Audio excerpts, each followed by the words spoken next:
Tá? Obrigado pela sua presença aqui. Seja bem-vinda. Isso aqui é uma igreja que procura servir a Deus, que você se sinta acolhida no nosso meio, em nome de Jesus. Amém. Livro de Salmos, capítulo número 32.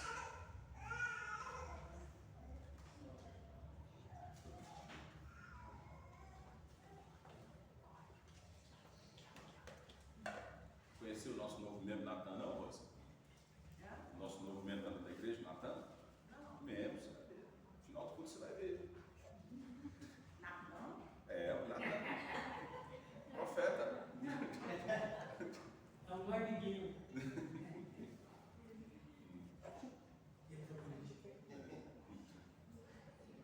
Amém? Não, você me desconcentrou aí. Se concentre novamente. Salmo de número 32. Salmo de Davi, número 32. Bem-aventurado aquele cuja iniquidade é perdoada, cujo pecado é coberto. Bem-aventurado o homem a quem o Senhor não atribui iniquidade, em cujo espírito não há dor. Enquanto calei os meus pecados, envelheceram os meus ossos, e pelos meus constantes gemidos todo dia. Porque tua mão pesava dia e noite sobre mim, e o meu vigor se tornou em sequidão de estio. Confessei-te o meu pecado, e a minha iniquidade não mais ocultei. Disse: confessarei ao Senhor as minhas transgressões, e tu perdoaste a iniquidade do meu pecado. Sendo assim, todo homem te fará súplicas em tempo de poder encontrar-te. Com efeito, quando transbordarem as muitas águas, não atingirão. Tu és o meu esconderijo, e tu me preservas da tribulação, e me cercas de alegres cantos de livramento. Graças te damos, Senhor Deus, pela tua palavra. Graças te damos pela tua bondade. Continua a falar conosco nesse culto. É a minha oração, em nome de Jesus Cristo. Amém. Amém. Irmãos, esse salmo, para que a gente entenda esse salmo, nós temos algumas divisões. O livro dos Salmos, para os teólogos, eles são divididos em 3 livros. Nós só contamos como um. Mas, se você pegar daqui a pouco, dependendo da sua Bíblia, aí, ó, do 42 para frente, aí, ó, já é o segundo livro dos Salmos. Então, nós temos 3 divisões para o livro dos Salmos. Os 150 Salmos são divididos em 3 livros. Algumas circunstâncias, elas acontecem de acordo com outras partes da palavra de Deus. Então é importante que você entenda o que está passando no coração do salmista Davi quando ele escreve isso aqui, para que a gente entenda o porquê que ele escreveu e como que ele escreveu. Quando a gente pega uma situação de angústia, como essa que está aqui, e a gente entender por que o coração dele está angustiado. A Bíblia fala que existia um tempo em que os reis saíam para a guerra. O primeiro livro de Samuel fala sobre isso. O segundo livro de Samuel fala sobre isso, que os reis saíam para a guerra. Mas por acaso, Davi não tinha saído para a guerra. O que ele faz? Ele vê uma mulher se banhando, ele cobiça essa mulher. E qual que é o problema, querido? Ele peca com essa mulher. Essa mulher fica grávida, essa mulher tem um filho, e a palavra de Deus ela é maravilhosa, sabe por quê? Porque aquele que é considerado o maior rei de Israel, a Bíblia não esconde o pecado dele. A Bíblia não é um livro para mim, para você, onde cria-se super-heróis tipo Marvel. Não. A Bíblia é para homens e mulheres cheios de falhas como nós. E a Bíblia fez questão de não esconder o pecado de Davi. Está exposto. Está colocado, está exposto. E ele escreve o Salmo 51 e ele falando dessa época. Por quê? Porque nessa época ele é confrontado. Ele achou que ele iria pegar o marido daquela mulher, mandar com que ele viesse da guerra e dizer para ele: vai para sua casa, deita com a sua mulher. E ele falou: não, rei, eu não posso fazer isso não. Meus amigos, a arca do Senhor está na guerra. Meus amigos estão guerreando. Eu não posso ir para casa deitar com a minha esposa. Não vou fazer isso não. O rei falou, então está difícil. Ele vai lá em embebeda Urias. Tipo assim, ele vai para casa. E se aconteceu ou não acontecer, ele vai ficar sabendo, é por isso mesmo. E ele se embebedou e Urias não foi para casa. Então ele manda que Urias fosse levado à frente da guerra e deixado sozinho para morrer. E isso acontece.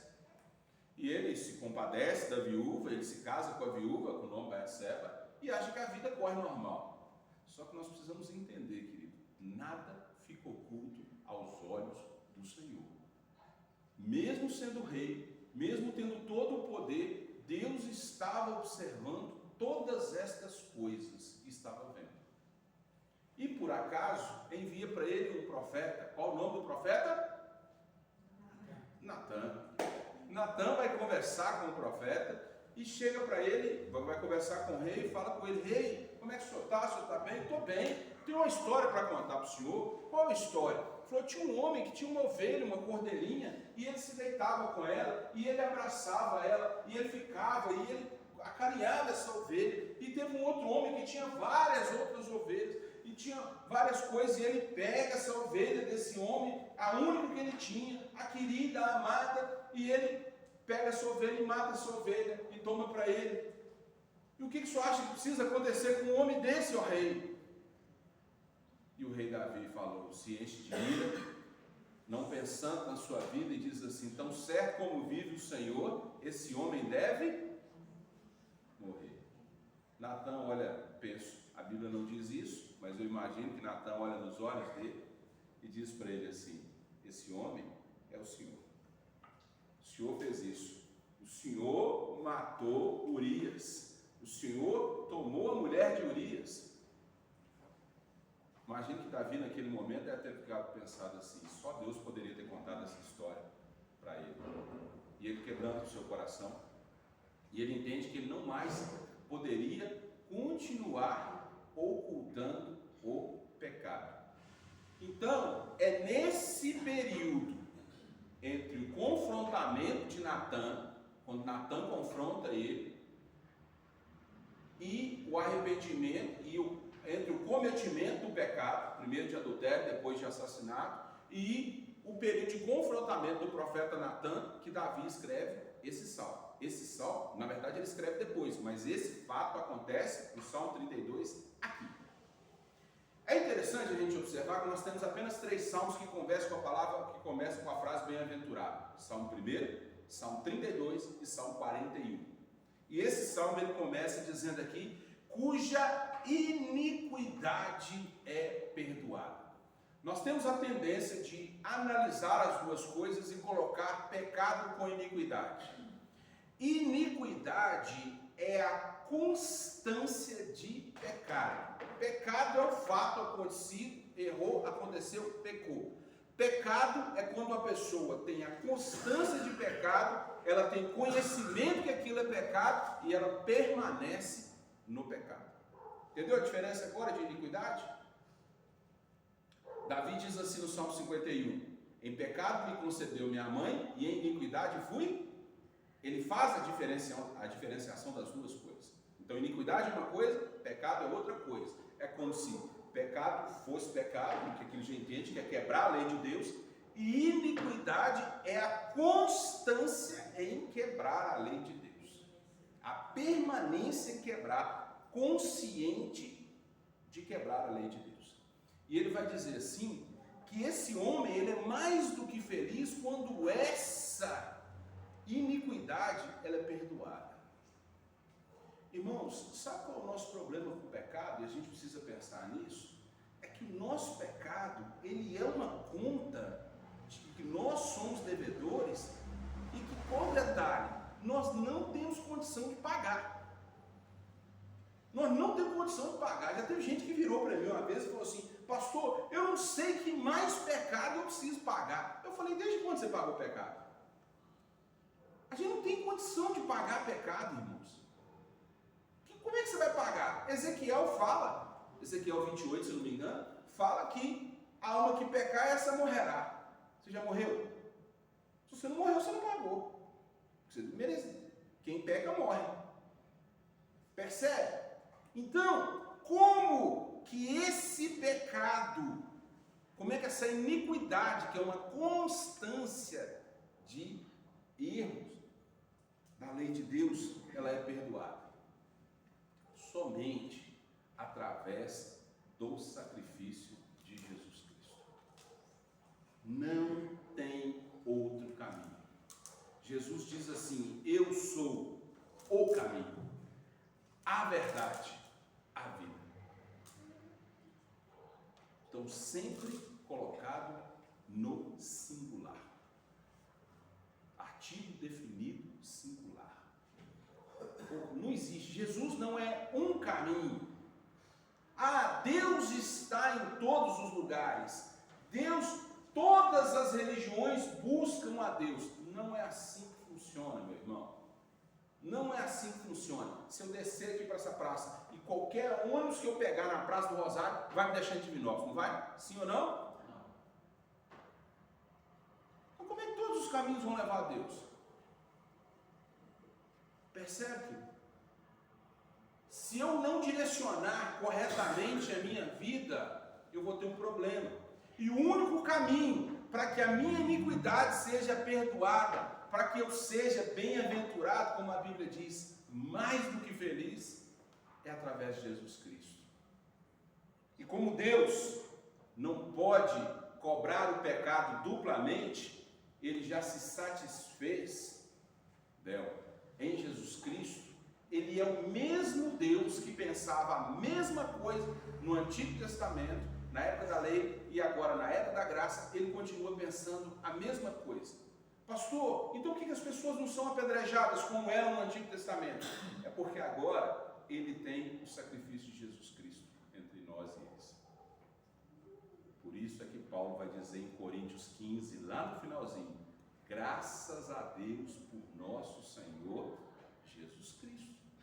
Se não é Ele, querido, nós estaríamos vivendo nessa época.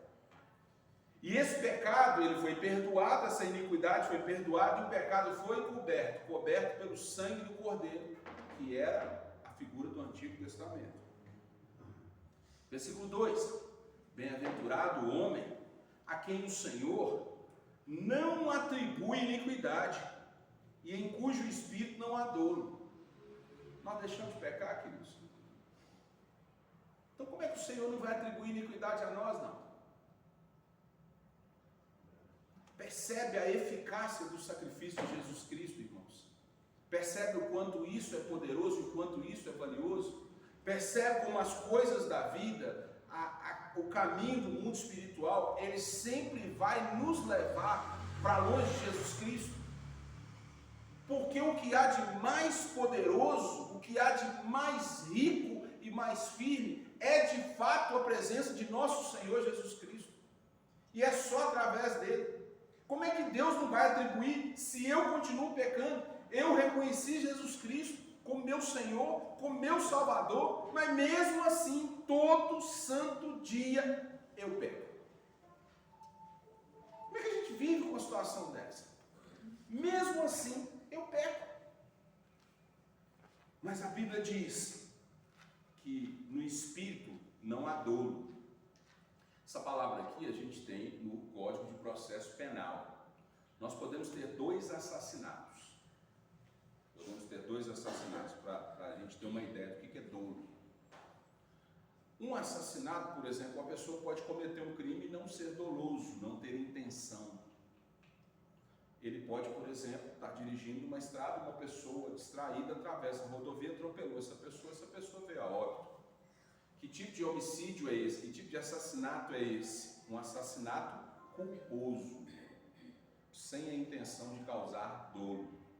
Agora, quando o motorista está dirigindo, as pessoas estão num ponto de ônibus, ele por embriaguez ou por uma outra coisa, ele sai da rodovia, entra na calçada, ele atropela aquelas pessoas, ele assume o risco de dolo, de matar aquela pessoa.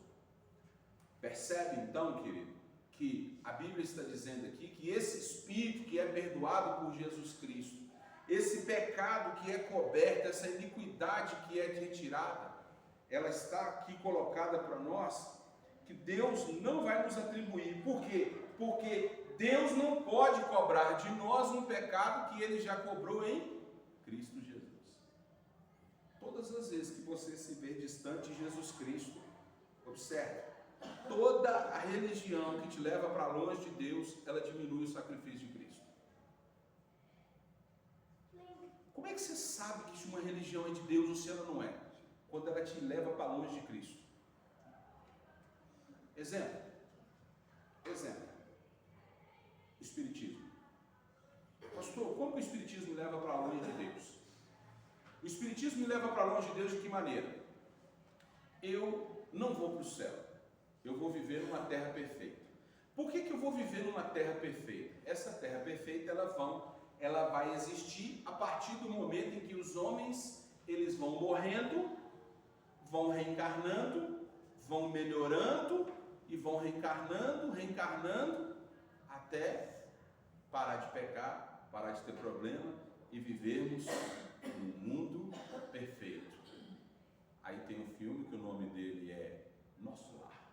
Lá todo mundo veste de branco, até os animais são brancos, tudo lá é puro, tudo lá é perfeito. Sabe o que é isso? Mentira do diabo. Por quê? Porque à medida que eu morro, reencarno e melhoro, eu não preciso de Cristo. O sacrifício de Cristo não existe, Cadu. Eu mesmo resolvo o meu problema. Cristo para mim não é suficiente. Então eu vou fazendo isso e eu vou melhorando à medida que eu vou morrendo, à medida que eu vou reencarnando, e eu não preciso do sacrifício de Cristo. Percebe? Então, cuidado com aquilo que te tira, aquilo que desvaloriza o sacrifício de Jesus Cristo. Versículo 3. Enquanto calei, os meus pecados envelheceram os meus ossos, e pelos meus constantes gemidos todo o dia. Nossa vida com Deus é uma vida de relacionamento. Deus perdoa o nosso pecado. Davi tinha plena consciência de quem ele era, e no Salmo 51 ele vai falar sobre isso. Mas ele vai dizer que uma vez pecando, nós precisamos ter a nossa alma exposta a Deus. Nós precisamos pedir perdão a Deus e colocar diante de Deus o nosso pecado. Senhor, cobre o pecado com o teu sangue. Pastor, mas o senhor já acabou de dizer que já foi coberto. Sim, mas é um novo pecado, porque eu não parei de pecar. Infelizmente. E diz assim que a tua mão pesava sobre mim dia, noite e dia, o meu vigor se tornou em sequidão de estio. Irmãos, nós vivemos de uma forma, a vida está levando, está nos levando, e já existem dados, segundo a Associação de Saúde aí, não sei se é a Organização Mundial de Saúde, é que aproximadamente 50% dos problemas de saúde são psicossomáticos. Se você buscar entender aí remédios que trabalham nessa área das emoções, aumentaram o crescimento absurdo. Por quê? Porque o estilo de vida mudou. O estilo de vida do ser humano mudou. O estilo de vida do ser humano mudou. Mas a Bíblia está dizendo aqui que enquanto a gente cala, enquanto a gente não tem relacionamento com Deus, enquanto a gente ignora a nossa vida com Deus, enquanto a gente ignora a nossa vida com o próximo, os nossos ossos secam. Foi o que Davi está dizendo aqui. Sabe como é que esse alívio veio para a vida de Davi? No versículo 5, quando ele diz assim: confessei-te o meu pecado, e a minha iniquidade não mais ocultei. Alívio. Irmãos, por que Deus sabe, o Senhor Jesus no Sermão da Montanha, ele diz que Deus sabe de todas as coisas que nós precisamos antes mesmo da gente pedir, mas ele faz questão de que a gente peça. Interessante. Por que Deus sabe do nosso pecado, mas ele faz questão que nós falemos sobre ele? Por que a gente não bota tudo num balaio? Diz assim, perdoa os nossos pecados. Ou tem gente que diz assim, a nossa multidão de pecados. Para começar, você não tem multidão de pecados. Se tem multidão, você tem que parar de pecar. Você está pecando demais. Deus perdoou o seu pecado, e pecado na sua vida agora é acidente. Pecado na sua vida agora é acidente. Então você precisa parar de pecar.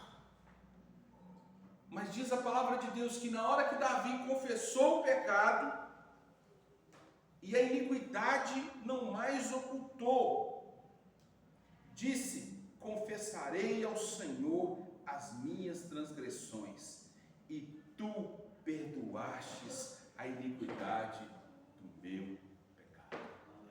Irmãos, louvado seja nosso Senhor, que está sempre disposto, com o coração aberto, a nos perdoar, independente de quais pecados tenhamos. Independente de quais pecados nós tenhamos, Deus está sempre com o coração aberto a nos perdoar. Deus está sempre com o ouvido atento às nossas orações. Nós estamos num culto de oração. Nós precisamos pensar nessas coisas e colocar diante de Deus isso. E colocar diante de Deus e colocar, Senhor, eu pequei essa semana. Senhor, eu pequei contra o meu irmão. Senhor, eu pequei nessa área. Senhor, perdoa o meu pecado porque minha mente é ruim. Ou nós vamos falar para Deus coisas que nós somos? Não, Senhor, eu sou isso. Não somos, querido. Não somos. E Davi vai dizer aqui que para que eu seja bem-aventurado, para que Deus me perdoe, eu preciso colocar diante de Deus o meu pecado. E já que nós estamos num culto de oração,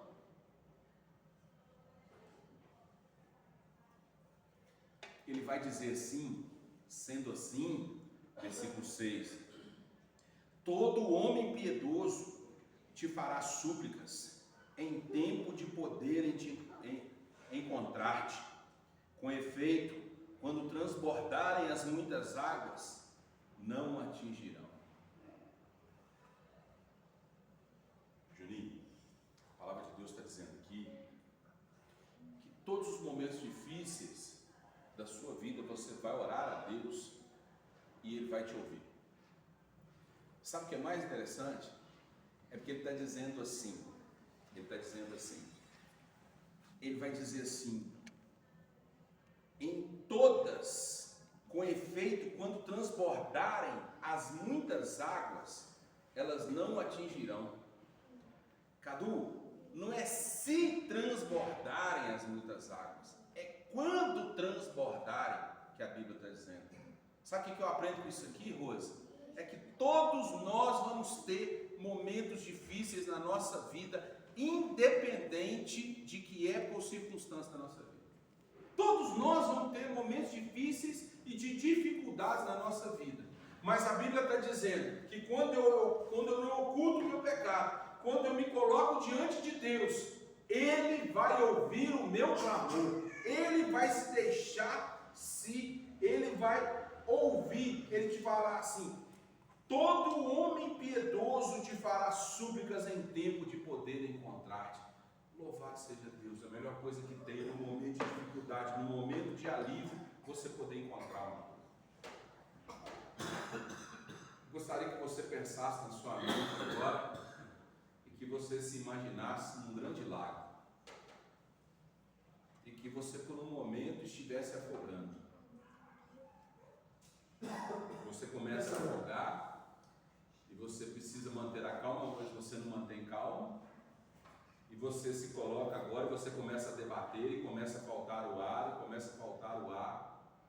e você começa a ficar afundando e subindo, e você começa a levantar as suas mãos.